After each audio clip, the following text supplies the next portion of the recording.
Welcome to our space where talking about the inspiring things with inspiring people is what inspires us.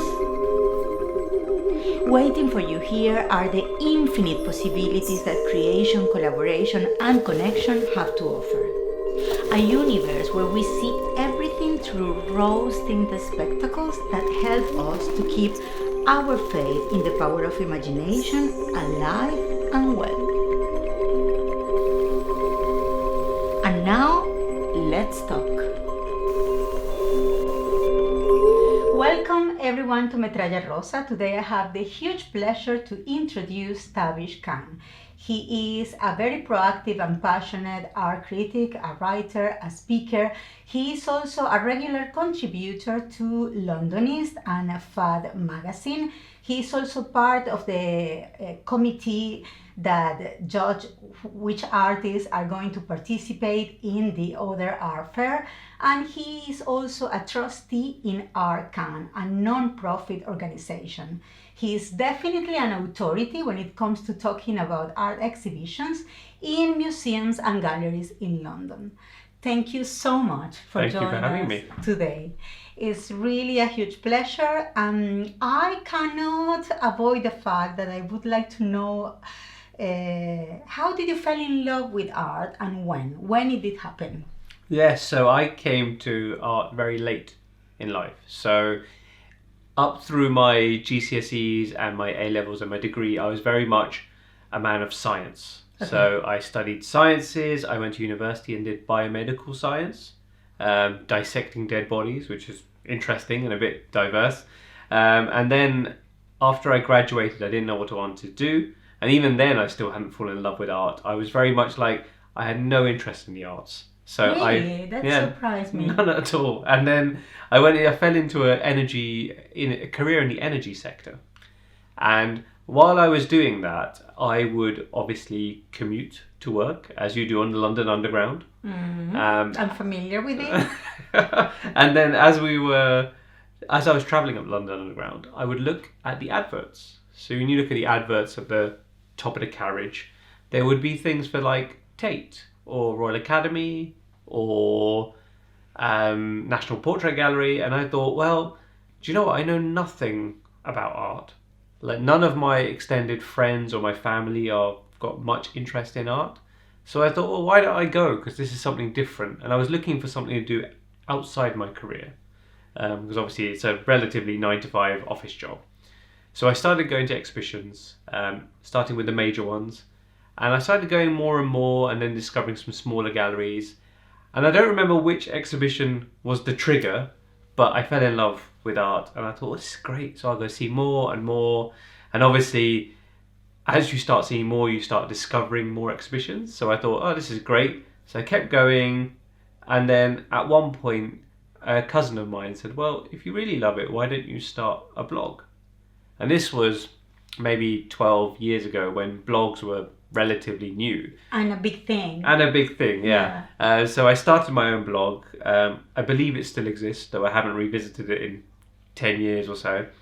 And then after writing for a bit, I thought, well, it's interesting and, some people are reading it, not many, but how can I get a new audience? So I thought, well, let me find people who write about art. And at the time, Londonist was a very young organisation, largely volunteer-led. All the writers were volunteers, the editors were paid.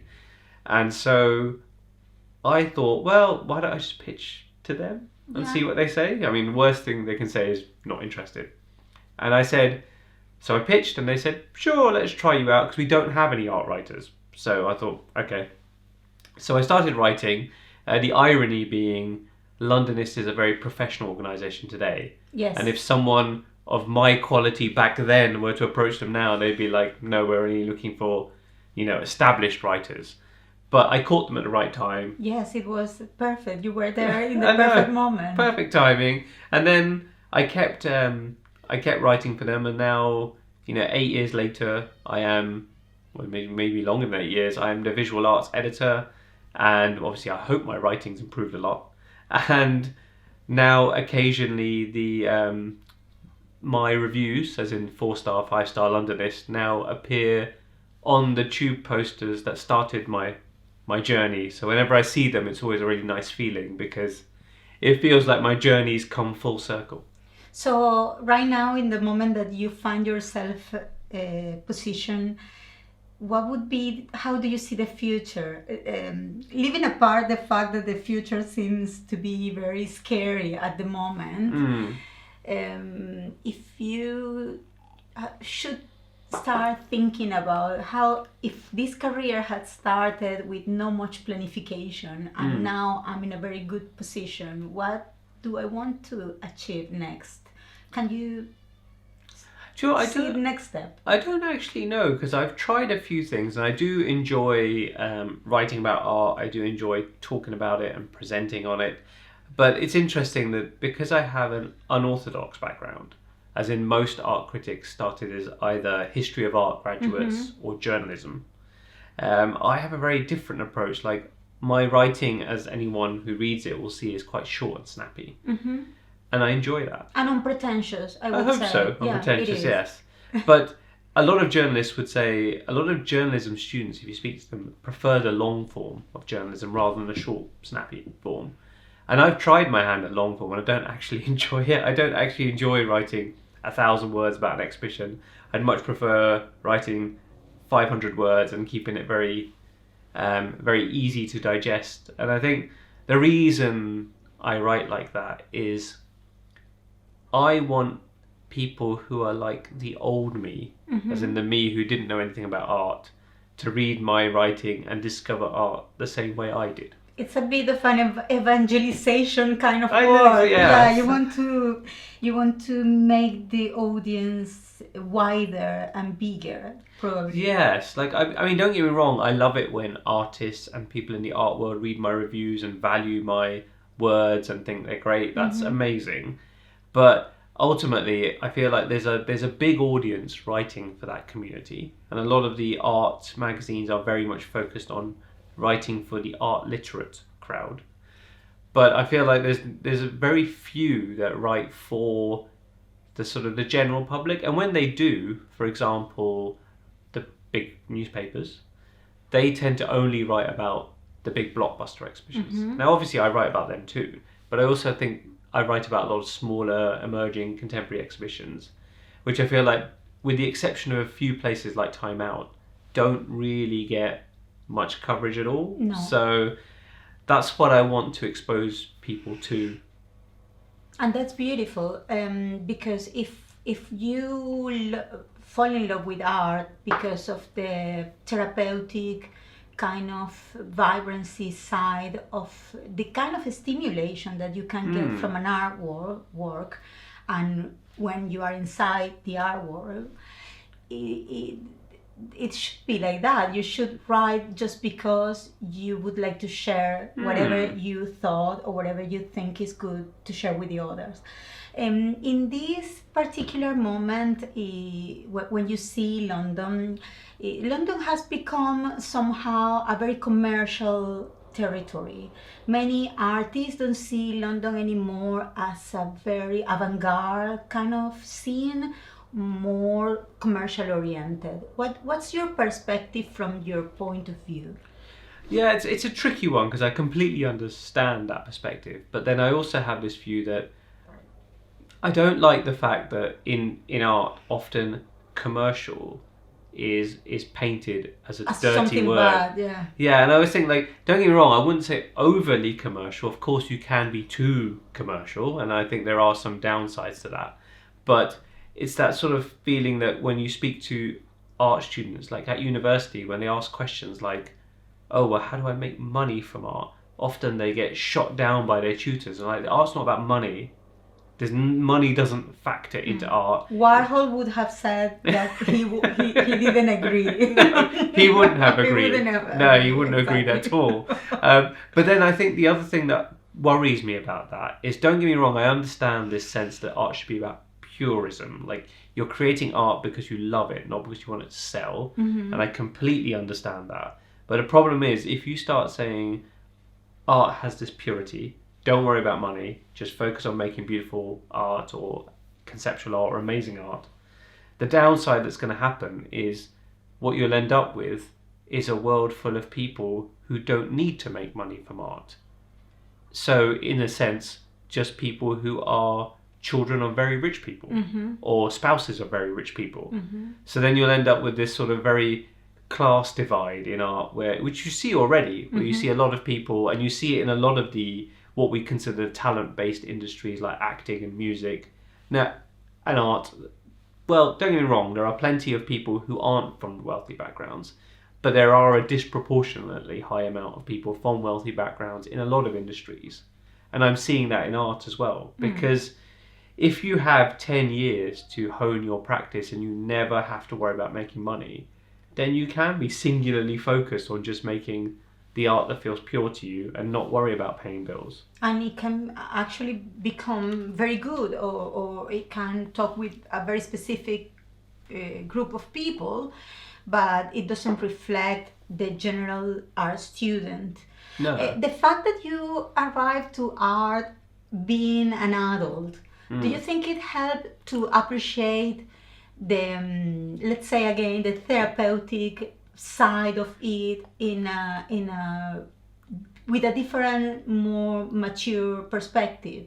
What was interesting about finding yourself in galleries and exhibitions and being able to talk about that? Why that was stimulating? I think it's one of those things that with art, it has this ability to just open your mind in a way that you don't know what you don't know, as it were. So I was working in an office job, and I still have, just to be clear, a day job in an office. What kind of job? Energy policy is what I work wow. in. So that's my 9 to 5 office job. Difficult Relatively to get. flexible in that they let me work from home and wherever my laptop is. But I do that job, and I actually really enjoyed it when I started out in my career. And people always say, oh, you would have discovered art anyhow. And I don't think that's true. I think there was a series of nice circumstances, happy circumstances that led me to where I am today.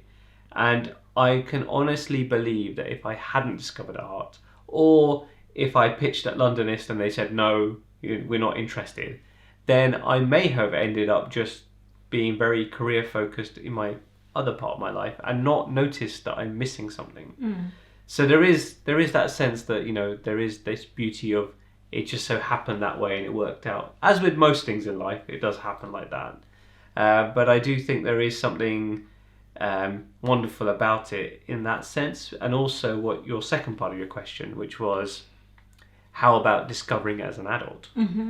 So discovering it as an adult, one thing we touched on in that commercial discussion, which was that now I see it with these kind of business head-on from my day job, as it were, that I see it from a business lens of, how art functions and how it makes money, and that whole sort of divide of, I feel like I've still got one foot outside the art world and one foot inside, so I can see it from both sides. A perfect example I give is someone like Damien Hirst. So Damien Hirst is generally quite loathed within the art world for being all about making money and being commercial. And it's funny, if you talk to people in the business world, they all think he's a genius. Yeah, of course. Because he used he is. Yeah, because he did. He realised how he could make loads of money out of art. And selling for a huge amount of money to every country. And that for anyone with art aspirations seems genius, because it's one of the more difficult things to achieve. Yes, yeah. And I think that's the difficulty when you look at artists, but then also, with that business lens on, it's really funny. Like if I'm talking to friends of mine who work in any sort of business sector where they aren't doing something that they probably enjoy their job, but they're not doing the thing they love, right? You can make a joke about the fact that, because of the situation in the economy, that by the time we're ready for retirement, the retirement age will be like 85. And they will understand and they will laugh. But if you say to artists, like, retirement age will 85, they go, why would I ever retire? Like, this is the thing that I love. I'd never stop doing it. Yeah. And that sort of viewpoint in life is something I've never really experienced before. It's very much like, oh, Really, there are people who love their job so much they would do it all the time for the rest of their life if they could. And there's also somehow a sense of community in the art world that I guess you are now experiencing. Because the more you put yourself out there and the more you work to create connections between galleries, museums, and general public, the more also people in this community discovers you and invite you to be part of different kind of things. How it does make you feel? Because I guess that's also one of the good sides of I think it is. It's generally, of course, like with any community, there are some bad actors in there. But generally, it's a very warm, welcoming community. People are happy to share and talk to each other. And obviously, if you've been to a gallery opening, you see that everyone's generally very sociable. There's wine, which helps. Which that does help. Yeah, so it's very relaxed. But it's also very strange that me coming at it from an outsider perspective, there are some things that you just think, oh, that's strange. Like, for example, until I got invited to them, I didn't realise why a lot of private views, as they're called, the opening nights, are from 6 till 8 p.m. I always thought that was for a very, like, especially in Mayfair, I was like, that's a very early for someone that have another job. Yes, and I thought, that's surprising. And then I realised only once I'd been in the world for a while that's because at 8 p.m. all the very important people go to the after opening dinner, which is where the real deals are done with the artists and the big collectors and all the VIPs now. And obviously I get invited to a few of those as well. And it's also that whole, I want to be this kind of, not necessarily an outsider, but I like to think that I'm not coloured by having a background in art. I'm from outside the art world. And then you also have to be very careful of how you get swayed, because the art world is a very small world and everyone talks to each other. Everyone knows each other. So you also worry that by being in there, you will go native, as it were, and then start to think like everyone else. Well, when hopefully one of my advantages, as I see it, is that I'm not like everyone else. Yeah, I'm slightly you don't different. have the necessity of making anyone happy, let's No. say. And it's good that you mentioned that, because one of the difficult parts of writing about art or writing about openings and exhibitions and the work of other artists is that when you want to be really critical, somehow you feel like, oh my God, if you don't have anything good to say, just don't say anything. And we end up always being quite complacent and talking good about everything, which is also maybe seen as a lack of commitment.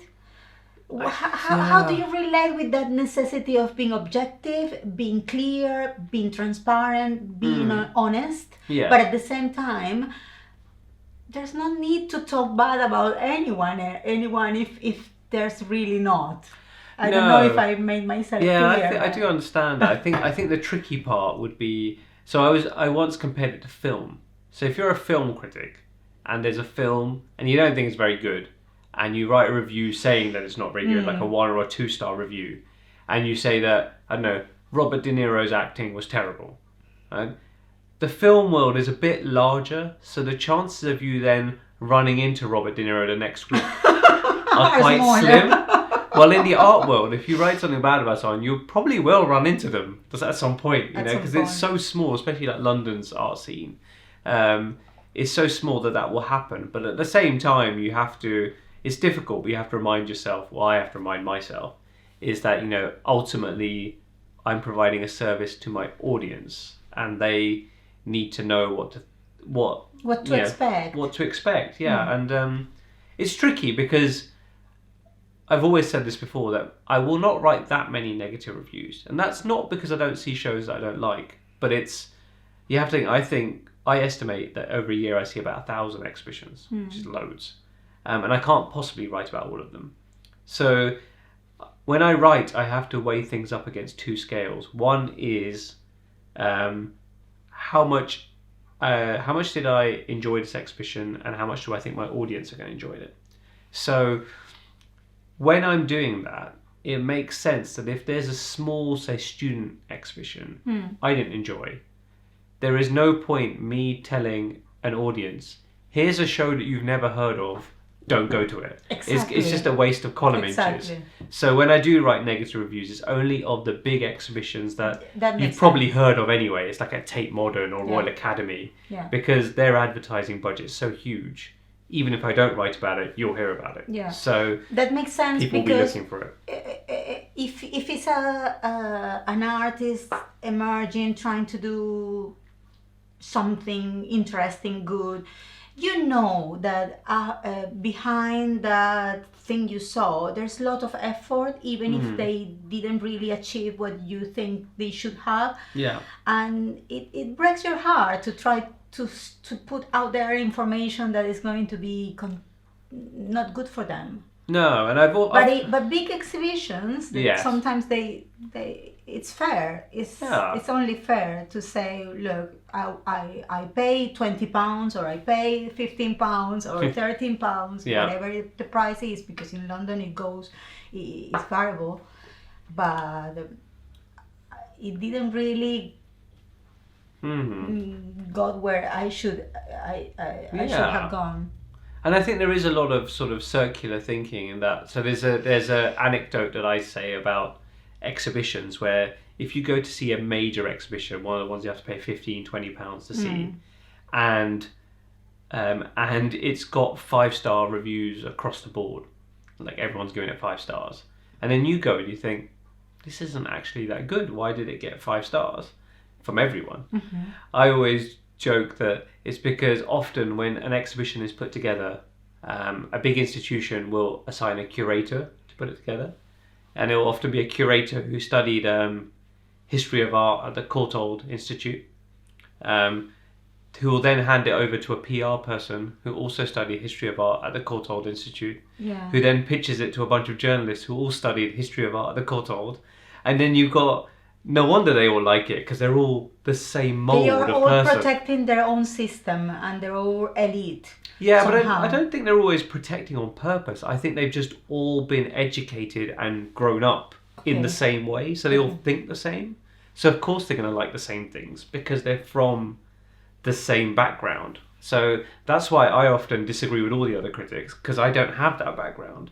Now, it doesn't make me any more right than them. Or wrong, yeah. Or but wrong. not It just wrong. means that I am at least offering the contrary view that you're not getting from anyone else. An outsider perspective, the Yes. perspective of someone that doesn't have, I don't own you anything, so I No. just can be honest. Yeah. And recently in London, let's say this year, have you come across exhibitions that you would really, really recommend?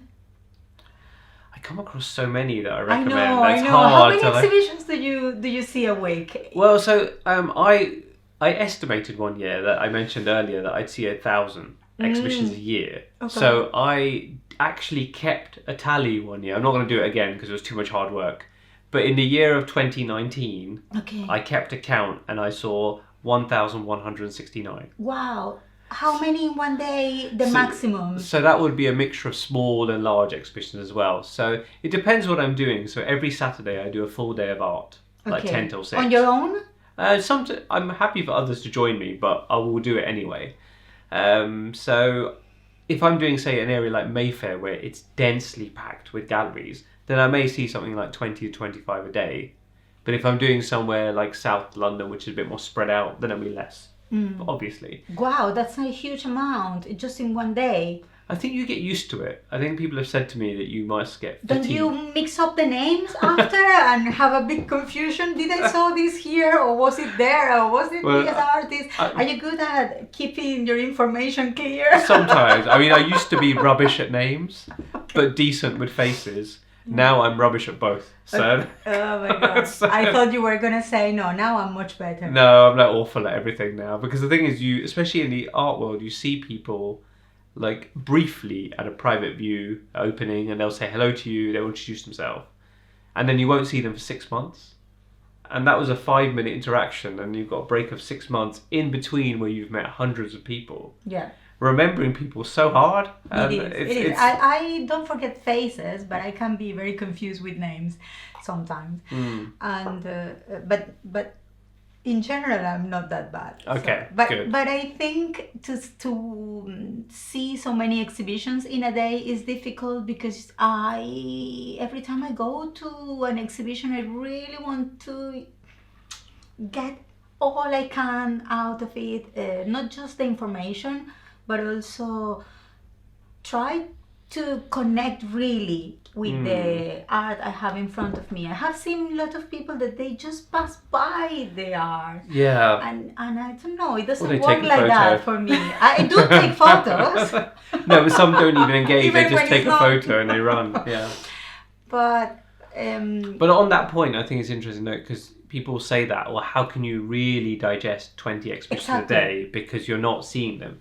And I think what it is, I've just got very used to, once I walk in and give it a little bit of time, like a couple of minutes, obviously at least, I can quickly make a judgment call. This is not going to work for me. So then I can clear my brain of it and be like, nope, it's not going to work. It's done. And move on to the next one.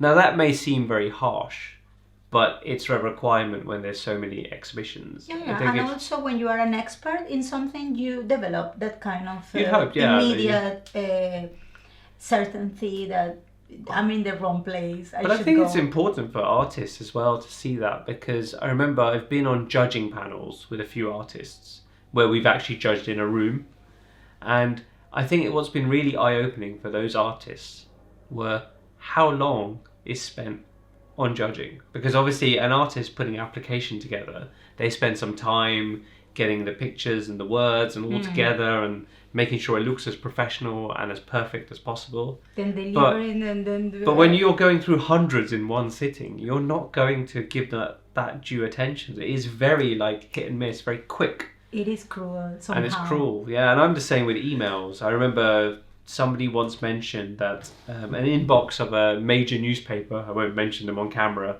they have an art@ email address. And apparently it gets 4,000 emails a day. And I'm thinking, there is no way somebody is looking at every one of those emails. If anything, if they're not being mass deleted, there's maybe some poor intern who's just quickly going through it. So let's face it, when these things come in, there's so much information. I mean, I don't get so many emails, but I have something that I call it the 3-second rule, which is when I get an email about an exhibition, unless it's from someone I know, which is different. But if it's a blind email to me saying, I've got this exhibition for your consideration, I open it, I open every email I get, and I give it 3 seconds to make an impression. If it makes an impression, then I'll make a note of it, maybe to visit it at a later date when it opens, or maybe to write about it. But if it doesn't, then it's deleted. What do you think can make a good impression after such a huge experience? I think I was surprised by the first words. Yeah, well, I'm surprised by how many things where what I want to do is digest it quickly, and how many things work against that. So, for example, how many visual artists, the clue is in the word visual, do not have an image in the email they send me or in the press release. There's no image, just words. Okay. So that doesn't help. And also sometimes I'm reading a press release and I get halfway down it and I know what inspired the artist, I know where they got their ideas from, but I have literally no idea what it is. Like, are you a photographer? Are you a painter? Are you a sculptor? I don't know. Lack of clarity, would you say, that doesn't help? Yeah, it doesn't help. And to be honest, I know people don't like this often, but in an email, bullet points go a long way. You know, just key bullet points. This is what's happening. This is the exhibition. These are the dates. This is who the artist is. This is where it is. So even you would recommend to do highlights, like as simple as that? Just keep the key things, yeah. And then there can be more detail below it. If somebody's interested, they can read more, of course. Or you can give links to places where there's lots of text about the work, if that's what you're trying to share. But lead with something very simple to engage with. You know, the whole concept of the elevator pitch. You know, if you're stuck in a lift with someone for 60 seconds, how would you pitch yourself? That's how you've got to think about it. Okay. I think it's interesting, this conversation about the 3 seconds rule. 6 seconds, 3. 3 Just second 3. rule. Oh my 3 second God. rule. Oh my God.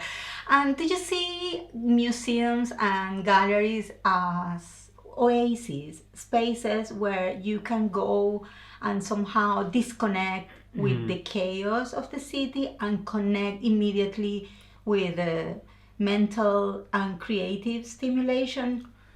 I do. I mean, obviously, I love exhibitions and they're wonderful, and a lot of our big galleries are free, which is amazing. And there are brilliant exhibitions in London every year.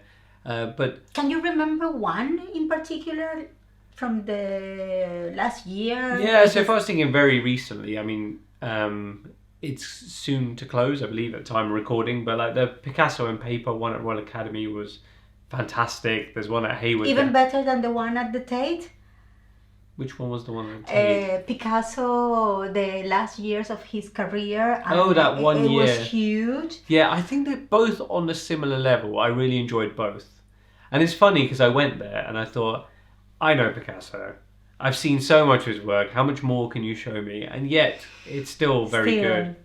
And if you think of a themed show, I like the Trees one at Hayward Gallery, which was fantastic. Yes, I want to go to that one. Yeah, so hopefully it'll still be open when the Hayward Gallery reopens. Yes. But I hope so, because that one seems to be very refreshing in that sense of put yourself in a location that will somehow give you a little bit of peace, a little bit of... I found exhibitions very calm, just because people don't talk too loud and the whole situation, the protocol of people inside of a gallery seems to immediately bring me, at least it happened to me, to spaces of where you can be slow.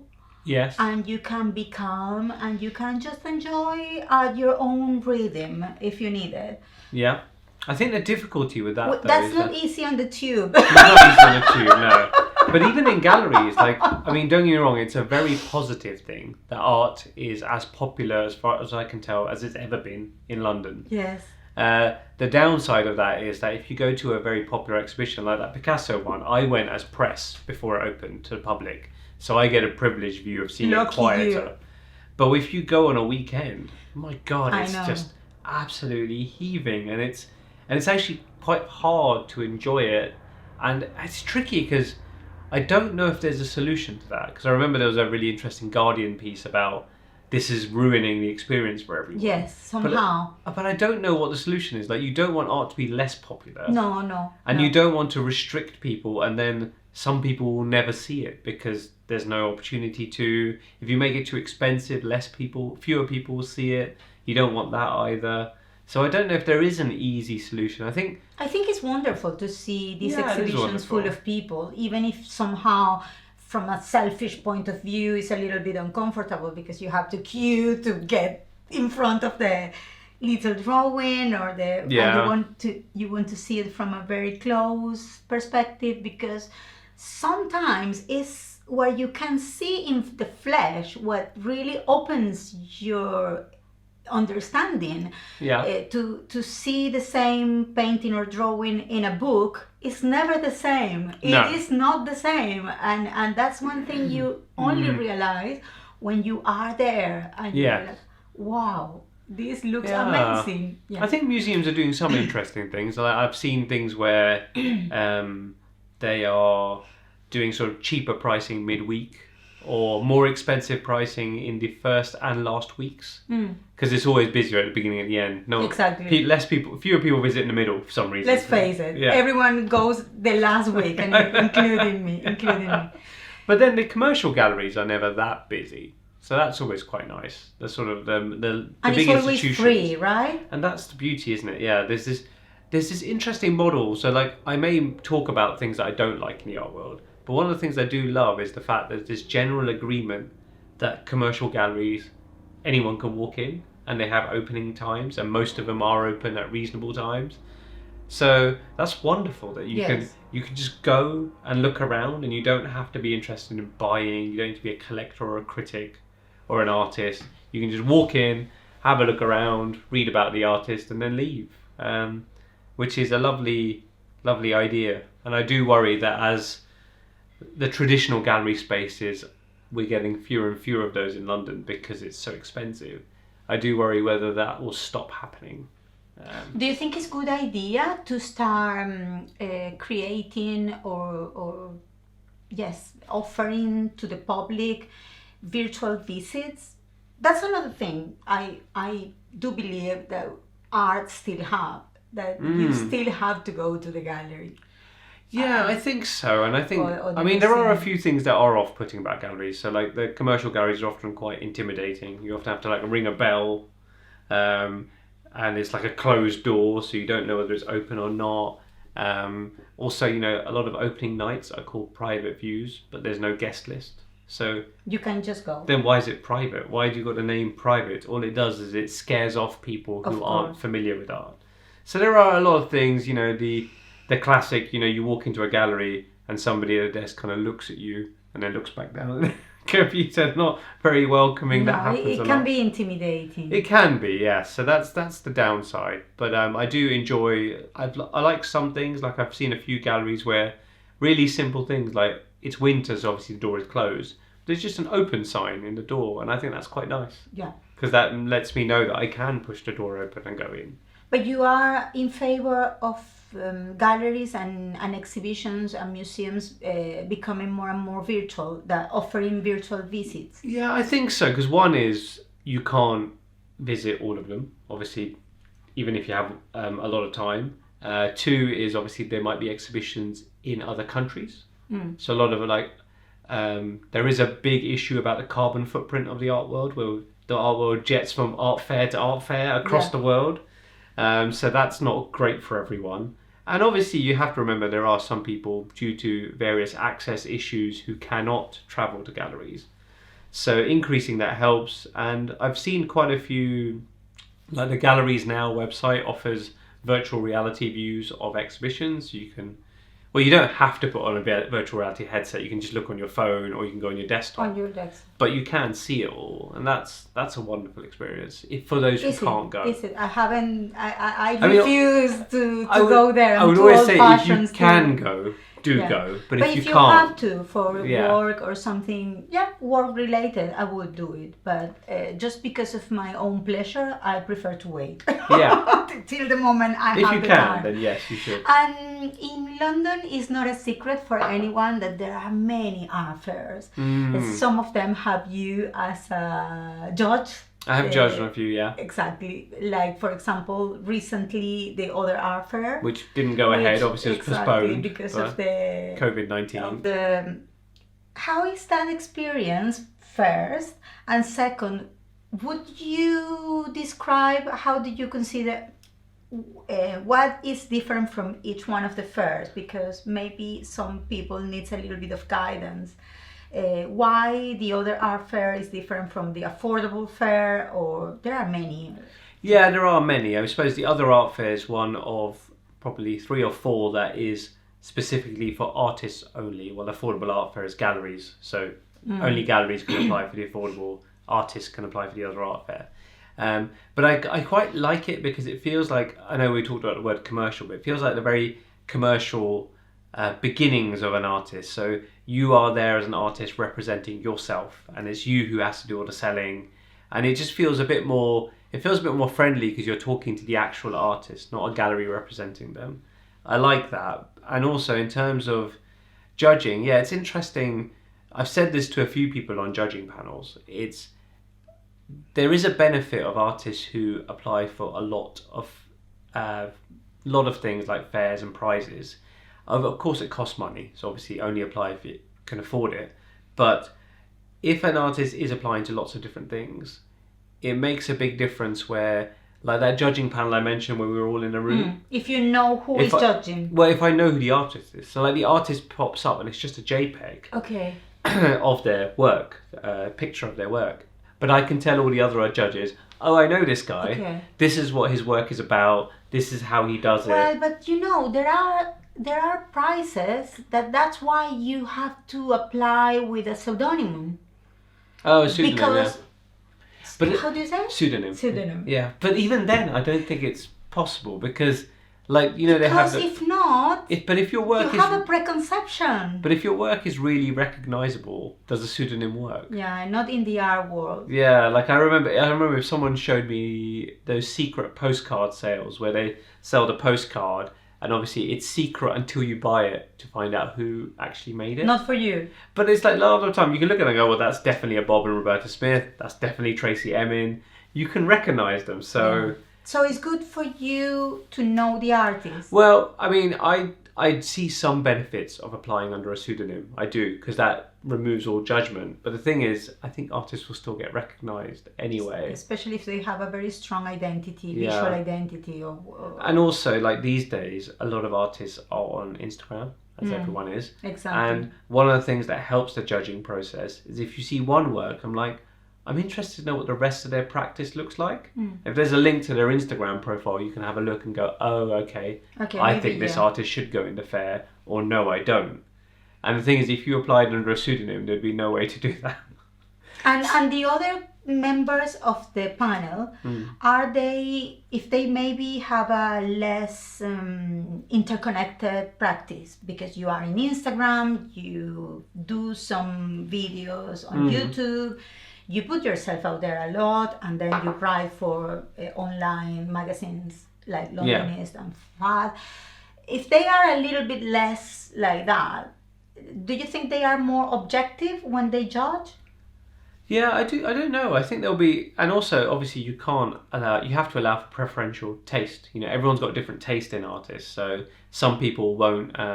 So I remember there was a prize. Now I'm not going to say which prize or who won, for the obvious reason for what I'm about to say, was that I was talking to one of the other judges. Now, all of us judges were judging in isolation. We weren't judging in the same room. We judged online for this prize. That's a bit... Actually, most prizes it's judged online by yourself. You don't actually talk to each other. You don't talk with anyone. But this other judge is a friend of mine and a fellow art critic. So I was messaging her, obviously, on WhatsApp to say, what do you think of it? So I did my judging without talking to her, and then she did her judging. And I was like, so what did you think of the artist? So it was all done now, so we couldn't collaborate in any way. She went, I really didn't like this artist. And I said to her, like, you just watch, he's going to win. And he did win. And the reason I know that is because I know what the prize's taste was. Okay. So I knew exactly the kind of artist they were looking for, and I knew what the other judges' tastes were. And I knew, despite her not liking it, I knew everyone else would like it. So that's why I said I know that person's going to win, because you can just tell what they're looking for often, and obviously that's from years of experience, but it's often I can tell what prize works for what kind of artist. And in the case of the other art fair, they don't put you they really give you total freedom to judge?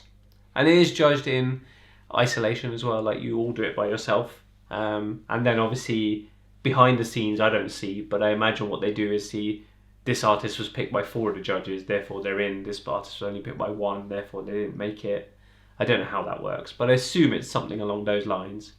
But it's an interesting one, because I know you mentioned sometimes it's nice to all be in the room, but the difficulty of all being in a room is sometimes the strongest personality will decide who wins, because they manage to convince everyone else. Exactly, to be a leader and convince everyone of their opinion. Well, if it's in isolation, and it's not fair. Exactly. Or maybe you feel also sometimes pressure by the group, and then you have your own point of view, and you know it's a little bit polemic or a little bit inadequate, but it is your point of view. In solitude, you just do whatever you want to do, but when others are there, I mean, my most interesting judging experience was I was one of the judges for the Amnesty UK Photojournalism Award.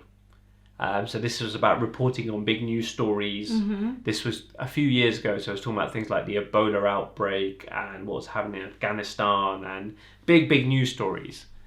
And everyone else on the panel was either a journalist or a photographer, as in a commercial photographer, not an art photographer. And I was the one art critic. And it was funny, all the things that they didn't like, I was the one who liked it. Because I liked the For composition. example, okay. Because there was interesting composition. And they were all like, but there's no narrative. Because they were looking for narrative. Yes, they were looking for the story. Yeah. Because they were looking at it as journalists and Exactly. photojournalists. So I do offer a different viewpoint for that. I mean, ultimately, the ones I liked didn't win because the criteria was there must be a journalism aspect to the work. But it did mean that I could appreciate things and share that with from everyone an else. artistic point of view. Yeah. That's very interesting.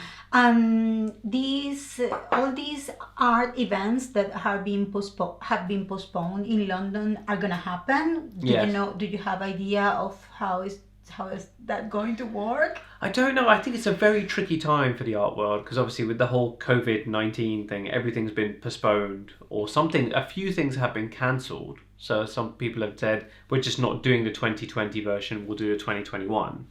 But for the ones that are postponed, it's really hard because you don't know when this is going to clear up.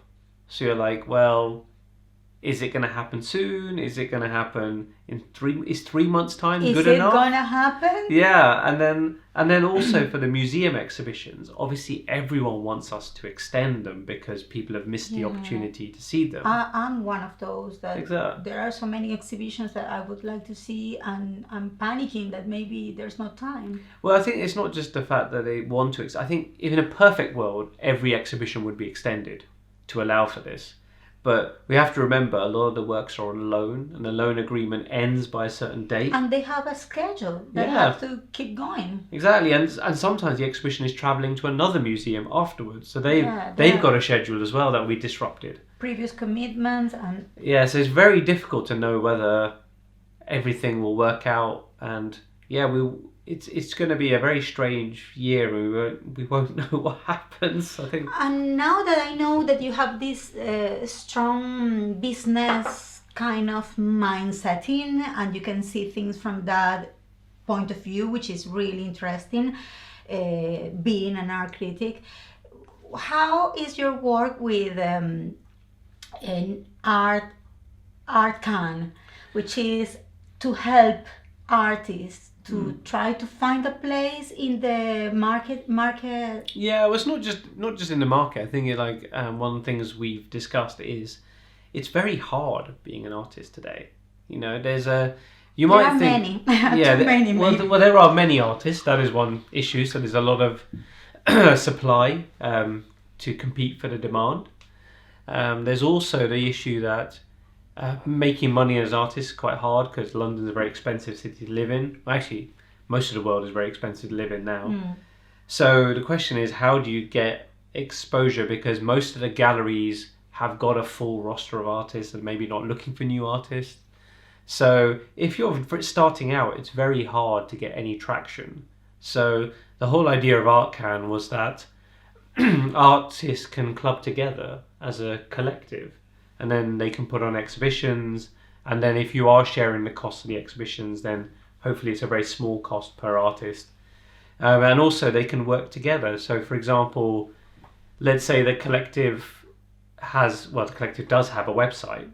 Well, if you've got 100 artists, there's bound to be someone whose talent is in web design.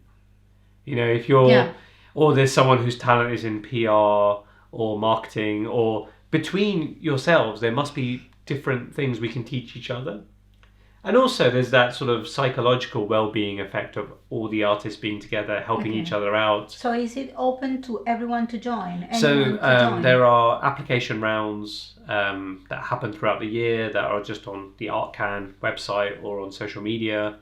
And when artists do apply, there's a committee made up of artists who select who will join Art Can. So it's constantly growing. It's got members across the world. And even just having, say, members in Vienna is an added bonus because, let's say, a gallery space is available in Vienna. They can let all the other members know. And then maybe some of these artists who are normally UK-based can show in Vienna. Exactly. Or America or Sweden or somewhere. It's like a web of... Yeah. And it always helps that, we all work together to lift it up. So I'm on the board of trustees whose job is to kind of help guide the company. And I think Kate Enters, who runs it and founded it, has done this wonderful job of setting it up. Yes, it's a collective, but she set it up like a business with a board of trustees, with financial records. And what that helps is it gives us all a strategy and a plan to work towards. So just helping and run it in a more professional business-like manner. Okay. Just made sure it's a more effective organisation and it's supporting artists as well as it can. How do you see the future of painting? Because with all these mixed media, performing arts are becoming huge with time, every time more and more. But seems like painting are still the more established form of art, visual art. Yes. And do you think it's gonna be like that in the future? How do you see the future of painting? It's a tricky one because I know there's this whole wave, I think it might be in the 90s when people were saying painting is dead, because we're now moving to all conceptual work and it's changing. But truth be told, it's still doing well, and ultimately art is, like it or not, driven by the marketplace. And if you went to Frieze 2019, Frieze Art Fair in London, you would have seen it was very painting heavy. And that was because the economy is not great and they know that painting sells well. Because ultimately what people want is something they can hang on the wall because that's the easiest thing to sell. And performance art is doing really well, excuse me, and growing. But it's not an easy thing to sell. No, sometimes you need a lot of space. For example, for three-dimensional objects, you need space. Yes. But also if it's an installation and requires a corner or a specific kind of display, it makes things even harder. If someone is just buying to put an object, a beautiful or an interesting art piece in their home or their spaces. Yeah, because let's face it, I mean, obviously museums are different and mega rich collectors are different who've probably got warehouses full of art.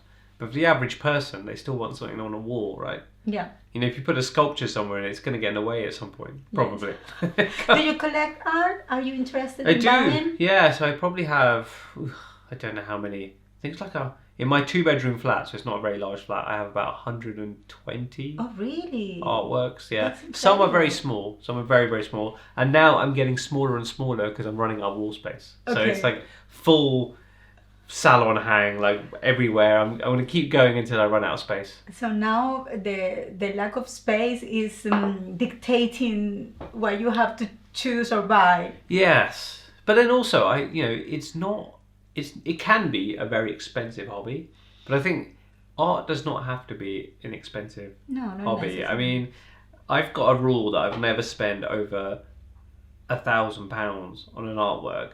But to be honest, I've not even come close. I think the most I've ever spent on an artwork is $650, and then the average I spend on an artwork is probably down in the kind of like the £200-150 mark. Do you see it as an investment, or or it's just because of you are I very always feel like- self-indulgent? I always feel like I love it because art makes my place. I mean, obviously I've got really boring magnolia coloured walls, so art makes the place more beautiful, and I love it, and it's inspiring. But in terms of investment, I always feel like if it becomes worth more, great. But if it Right. doesn't, I don't care ultimately. And let's face it, people say, "Oh, art could be an investment." If I've got a £500 artwork and it increases in value 10 times to £5,000, I still wouldn't sell it unless I was really hard up financially and I had to sell it. Exactly. So I would still keep it. So I don't feel like, unless it multiplied 10,000 times, it's just But not. for some people, it's just good to know. Oh, this now Yeah. can be sold for the 3 times what I pay for it or whatever. For me, I always feel like it's more like I'm buying it to support the artist's Okay, career, because yeah. I feel like support a living artist. That's Yeah. a very good But thing also, to do. I know they say the phrase that you just mentioned, which was buy from the living artists because the Exactly. dead ones don't need the money. Exactly. I would also say buy from the ones who aren't established, because don't get me wrong, I really love like Anthony Gormley's work or Anish Kapoor's work, but they don't need the money. No. Like, they're doing fine, right? I think it's feel like if you discover an artist who's not, And also, it's very assurance for an artist to sell a piece especially if someone that appreciates art. So it's a beautiful thing to do, not just for the not just because they need the money, but also for the moral side of it. I mean, one lovely thing that's come out, obviously many horrible things have come out because of the COVID-19 coronavirus outbreak. But one nice thing that has emerged is there's a hashtag called Artist Support Play, yeah. which you know about. Yeah. And this idea of just selling art online and artists can sell and all the works must be under £200.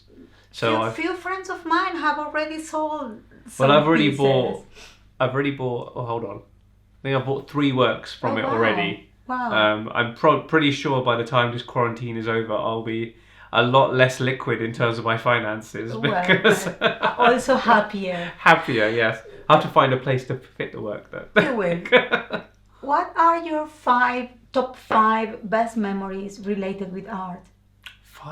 That's a hard question. I'm trying to I think know. of my five. Sorry. I mean, one of the things is that I talked about earlier, which was the fact that because of I started out seeing artwork, visiting galleries because I saw underground posters, to see my own stars on those underground posters, which happens more and more these days, which is lovely.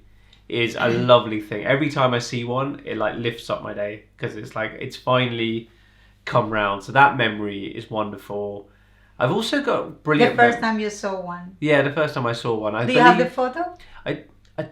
I'll check about the photo, but definitely the first one was Big Bang Data at Somerset House. It was an exhibition. That was the first time I saw it. I love the Somerset House. Yeah, it's a beautiful building and it has some great exhibitions. I was trying to think of the other ones. The other ones I love are sort of stories relating to my artwork. So there's an artwork in my flat by an artist called Fran Gifford, who she draws birds, but she draws them on her actual diary pages. Now I've gone to see her and her artist husband at their home, David, and so I actually appear in her diary entries. So there's one of her diary entries where she drew a bird on and it said, "Tab is coming for tea, buy biscuits." So I bought that work and it's now hanging in my flat. I love it. Yeah. That's great. And there's also other stories linked to works. I was trying to think of other ones. One is where an artist who had a work that was slightly damaged. So she asked me, like, she's doing a studio clear out. She's like, "You always like that work. Do you want it?" And I was like, "Oh, I love it." And she brought it to my flat. And she travelled from East London to me in Southwest London on the Underground. It's not an easy journey. And the work is on board and it's about this big. And she is not much bigger than the work. She's very small. And she brought it all the way. Strong. She brought it all the way to the station. And then I met her at the station. I carried it from there to my flat, which is about a 7-minute walk. So it was and my arms my arms were hurting. So I was surprised that she made it all the way across. That was amazing. Wow. I was trying to think of other stories that, I've had some bizarre moments in the art world as well. That I'm sure a lot of synchronicities, a lot of beautiful coincidence because that always happens. I mean, one that was lovely was I was at Roy's Art Fair, which is another, like the other art fairs, another art fair for artists representing themselves. And I was talking to an artist whose work I was interested in buying. And it just so happened that this woman who was standing next to me was just joined our conversation. I didn't know her at all. Like, she wasn't the artist. As far as I could tell, she was an art enthusiast, a visitor to the fair.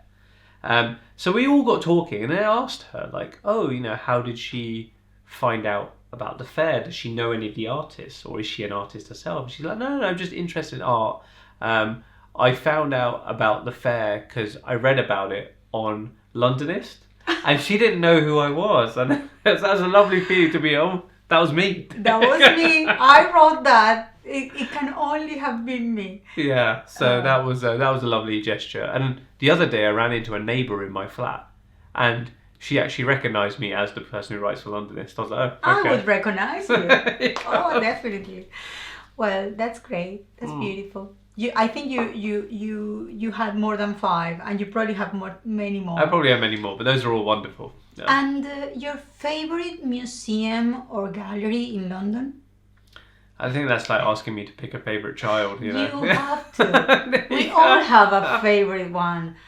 I can tell you my favourite one. Yeah, well, no, I think I would say that it's also related to memories as well. So, like, for example, I know it's closed down currently, but there's a gallery called Curious Duke, and I remember it because I remember it opening, and I remember meeting the owner then when it opened. So I kind of knew the gallery for all of its lifespan, as it were, because I watched it from there, and I bought several works from the gallery too. So I think there is that sort of memory attached to it, and I feel like, don't get me wrong, the bigger galleries are wonderful, the more established Mayfair galleries.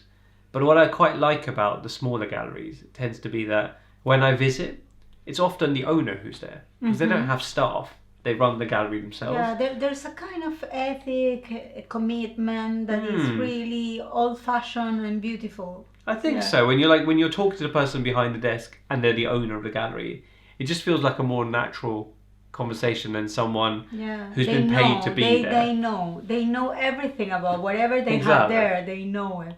And that's beautiful. I think my favorite, nobody's asking, but I'm gonna say it. Go for it. My favorite is the Victorian Albert. Oh, it's a beautiful museum. I adore the fact that it feels like you are in the attic of a crazy, very wealthy person. Like, it's everything is there, like from clothes to coins. It's really bizarre. I love it. The other thing I say is beautiful. It's a beautiful building, and it's also very full of tourists. But weirdly enough, if you find the right place, it's empty. Yes. There are hidden rooms, and if you're there, there's no one. And most of those rooms are for free, because the big exhibitions are the ones that people go to see. But all those rooms that are for free are wonderful. You can spend there days. I love the European Cast Court, which is the room which has replicas of famous European masterpieces. So it's got Michelangelo's David, a replica. Old replicas. It's got Raphael's School of Athens. It's got the gates of the Florence Baptistry that are known as the Gates of Paradise because they were gold. It's got wonderful things, and and a lot of people don't even know it exists because it's off this, like, to get in you take a little side route in. So it's wonderful. Yeah. Any recommendation to make art more appealing for young generations, so we can avoid the fact that the new generations will have to wait as much as you did to discover the beauty of art? I don't know, it's an interesting one. So one thing I've noticed is people often complain about people taking too many photos in exhibitions, and a lot of museums have banned selfie sticks for obvious reasons. Photos, but the thing is, I have an issue with someone who just takes photos and doesn't actually appreciate the artwork. But if you are appreciating and take photos, I think, that it multiplies that the is effect. the new way of appreciating art. That's how you appreciate it. You look at it, you enjoy it, and you want to share it. And it's quite refreshing now that sometimes, as long as the loan agreements allow them, there are lots of museums who are now saying, take any photos as well. Here's the hashtag, share them, please share them. They have to go with the flow. And maybe most of those kids are also doing videos or live stories or whatever. And that's always an invitation to multiply the effect. I think so. Yeah. But I think there is also going to be a difficulty of that. It's still, if you look at the numbers, it still very much is a class divide in terms of people who visit museums. Like, there's very few working class people. And male-dominated. In terms of the audience, I think the audience is quite mixed in terms of gender. I think it's very... The audience, yes. I think it's still very white. I think if you look at the numbers in Asian and black population... Every time, I know this is polemic, I normally don't bring this subject to any conversation. But every time I go to a museum, and I did it with my children all the time, I always said, look around and see if you see anyone that is not white middle class. Yeah. And you tell me, please. Or they're a tourist. The tourists are there generally. Still, the tourists are white and middle class. But it always makes me laugh that you would go to a exhibition opening just off Brick Lane. Right? So Brick Lane is like the heart of London's Bangladeshi community. And you go to an opening night and everyone's white. Yeah. And you're like, but you're in a very diverse area. I love that you brought this subject because I think it's something important to tackle. Yeah, and obviously people are trying, but it's hard. It's wonderful when it does happen, because I remember the British Museum recently opened their refurbished Islamic galleries. Now, I didn't make the press view because I was busy, So I went on the opening weekend, and the opening weekend, so many people in there were of Muslim origin from different ethnicities, and it was wonderful to see that. Same with Soul of a Nation, which was an exhibition at Tate Modern about Black power in art. It was the first time I went to an exhibition. I was like, oh my god, there's so many. Great. It's so diverse, and this is brilliant. Yeah, it should be more like that. Well, thank you so much. I'm not gonna be able. I think this is the only interview till now that I'm not gonna kiss and hug my guest. That's okay. But the love is still the same. Thank you very much. Thank you so much. Thank you. Bye bye. Bye bye.